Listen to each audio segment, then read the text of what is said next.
வணக்கம் நண்பர்களே. எனக்கு தெரிஞ்ச ஒரு பைத்தியம் துணி கடையில் போய் துணி வாங்க போச்சு. அது தேடிக்கிட்டு இருக்கிற துணி எங்கேயுமே கிடைக்கல. அது என்ன துணினா ஒரு டிஷர்ட்டு.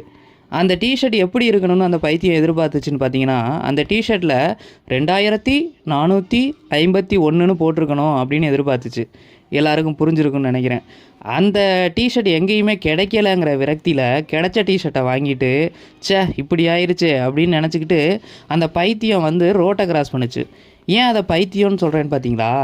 ஒரு மனுஷன் ரோட்டை கிராஸ் பண்ணணும்னா வண்டிகள்லாம் வருதா வரலையான்னு பார்த்துட்டு கிராஸ் பண்ணுவான் வராதப்போ. ஆனால் அந்த பைத்தியம் வண்டிகள்லாம் வர்றப்போ ரோட்டை கிராஸ் பண்ணுச்சு. அப்போ எங்கேருந்தோ பைக்கில் வந்த 3 பேர் அந்த பைத்தியத்து மேலே இடிக்கிற மாதிரி வந்துட்டாங்க. 3 நபர்கள். அப்போ அந்த 3 பேரும் என்ன நினச்சிருக்காங்கன்னா, அடாடா நம்ம 3 பேராக வந்ததே தப்பு, பைக்கில் 2 பேர் தான் பயணிக்கணும், இப்போ இவர் மேலே வேற இடிக்கிற மாதிரி வந்துட்டோமேனு, சார் எங்களை மன்னிச்சிருங்க சார் அப்படின்ட்டுருக்காங்க. சாரி சார் அப்படின்ட்டுருக்காங்க. அதுக்கு அந்த பைத்தியம் அதோட தாரக மந்திரமான ஏண்டா தற்குறி பார்த்து வர மாட்டிங்களா அப்படின்னு கேட்டுப்பிடிச்சு. என்ன தான் தற்குறிங்கிற வேர்டு அந்த பைத்தியத்துக்கு பழசாக இருந்தாலும் அந்த நபர்களுக்கு அது மிகப்பெரிய கோவத்தை உண்டாக்குச்சு. என்னடா சாரி கேட்டதை போய் தற்குறிங்கிறாங்களே அப்படின்ட்டு, என்ன சொன்ன நில்லு, என்ன சொன்ன அப்படின்னு 3 பேர் இறங்கவே இந்த பைத்தியம் என்ன பண்ணுச்சு, அப்படியே ரோடு சைடில் ஓட ஆரம்பிச்சிச்சு.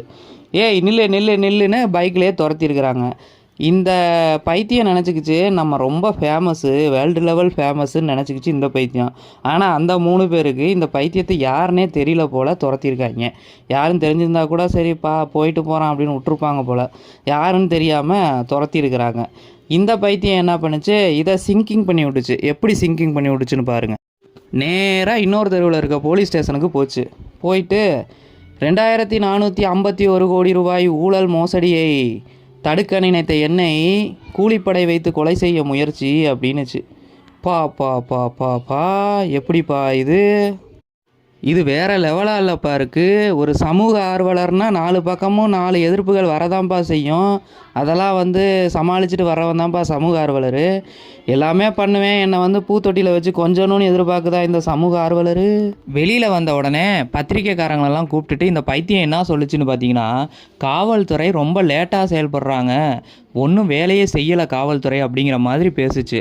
அந்த பைத்தியம் என்ன சொல்ல வருதுன்னா, அவர் போய் ஒருத்தர் மேலே கம்ப்ளைண்ட் கொடுத்தா என்ன ஏதுனே விசாரிக்காமல் உடனடியாக எஃப்ஐஆரை போட்டணுமா காவல்துறை அப்படின்னு சொல்லி காவல்துறைக்கு ஒரு கட்டளை இடுது அந்த பைத்தியம். ஆனால் காவல்துறை இந்த பைத்தியத்துக்கிட்ட மாட்டிட்டு படாத பாடுபடுறாங்க. கூடிய சீக்கிரம் காவல்துறை இந்த பைத்தியத்துக்கு நல்ல பாடத்தை புகட்டுவாங்க அப்படின்னு நம்புகிறேன். இன்னொன்று பார்த்தீங்கன்னா, இந்த பைத்தியம் பாதிக்கப்படலை. இந்த பைத்தியத்தினால, இந்த பைத்தியம் பண்ண ஒரு அற்ப வேலையினால் எத்தனை லட்சம் மக்கள் பாதிக்கப்பட்டுட்டு இன்னைக்கு சாவோமா நாளைக்கு சாவோமா சூசைட் பண்ணிக்கோமாங்கிற நிலைமையிலலாம் நிறைய பேர் இருக்காங்க. இந்த பைத்தியம் இத்தனை பேர் வாழ்க்கையை கெடுத்து விட்டுப்புட்டு இன்னைக்கு இவர் பாதிக்கப்பட்டிருக்காருன்னு சொல்லி பேசிக்கிட்டு இருக்குது இந்த பைத்தியம். அதாவது சந்திரமுகி படத்தில் சொல்லுவாங்கள்ல, சந்திரமுகியாவே நின்னா, சந்திரமுகியாவே நடந்துக்கிட்டா, சந்திரமுகியாவே மாறிட்டா அப்படிம்பாங்க. அதே மாதிரி இந்த பைத்தியம் என்னைக்கு 2451 கோடிங்கிறது கோர்ட்டில் சொன்னாங்களோ அன்னையிலேருந்து 2451 2451 பேச ஆரம்பிச்சிருச்சு. இந்த பைத்தியத்துக்கிட்ட மாட்டிக்கிட்டு என்னைக்கு தான் நமக்கு விடுதலை கிடைக்குமோ தெரியலை. இன்னொன்று, சின்ன வயசில் விளையாட்டுக்கு சொல்லுவாங்க, நீ ஆடு மாடு மேய்க்க தாண்டா லாக்கின்னு. அதே மாதிரி ஆயிடுச்சு என் நிலமை. இந்த ஆட்டெல்லாம் மேய்க்க வேண்டிய சூழ்நிலைக்கு என்னை விட்டுருச்சு. என்றைக்கு இதுலேருந்து எனக்கு விடிவு காலம் பிறக்கும்னு தெரியலை. அப்புறம் மக்களே, இப்போ நான் சொன்ன அனைத்து விஷயங்களும் கற்பனை கதாபாத்திரங்களே, கற்பனை வடிவங்களே, யார் மனதையும் புண்படுத்துவதற்கு